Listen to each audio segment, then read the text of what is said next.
आइए सुनते हैं मुंशी प्रेमचंद जी की कहानी आत्माराम। बेदी ग्राम में महादेव नामी एक सुनार था।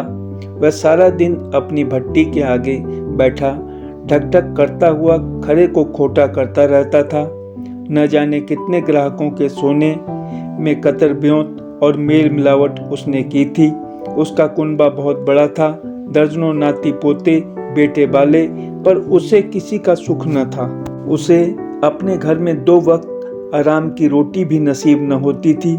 गांव वाले भी उससे कटे से चिड़े से रहते थे।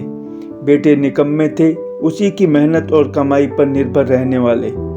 उसके पास पिंजरे में एक तोता था, बस यही उसका रात दिन का साथी था। उसी के साथ महादेव की आवाज थोड़ी थोड़ी देर पर गूंजती थी, सत गुरुदत्त शिवदत्त दाता। हर बेकली हर मुसीबत में यह मंत्रोच्चारण ही उसे शांति देता था। एक दिन किसी लड़के ने पिंजरा खोल दिया और तोता उड़ गया। महादेव पिंजरा साथ लेकर उसे ढूंढने भागा। पेड़ों पर, बाग में, जहां जहां वह तोता दिखाई देता वहीं महादेव पहुंचता और सद्गुरुदत्त शिवदत्त दाता का मंत्रोच्चारण कर तोते के आगे अनुनय विनय करता कि वह पिंजरे में आ जाए। आधी रात को आमों के बाग में जब उसने जोर से यह मंत्रोच्चार किया तो एक वृक्ष के नीचे बैठे कुछ चोर डरकर भाग खड़े हुए। महादेव चोर चोर पकड़ो पकड़ो चिल्लाया तो चोर और भी जोर से भागे और पीछे मुड़कर भी न देखा। महादेव उस पेड़ के नीचे गए तो सैकड़ों मोहरों से भरा कलश पाकर बहुत खुश हुआ। वह कलश छुपाकर अपने घर ले आया। तोता भी पेड़ से उतरकर उसके पिंजरे में अपने आप आ गया।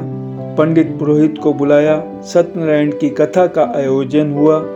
शाम को गांव के हजारों लोगों के आगे उसने कहा, भाइयों, जिस किसी को लेन देन में या सोने के खरे खोटे के हिसाब में मुझसे कुछ लेना बाकी हो, अपना पाई पाई ले ले। मैं किसी का कुछ बकाया नहीं रखना चाहता। 1 महीने तक अपना बकाया ले लें।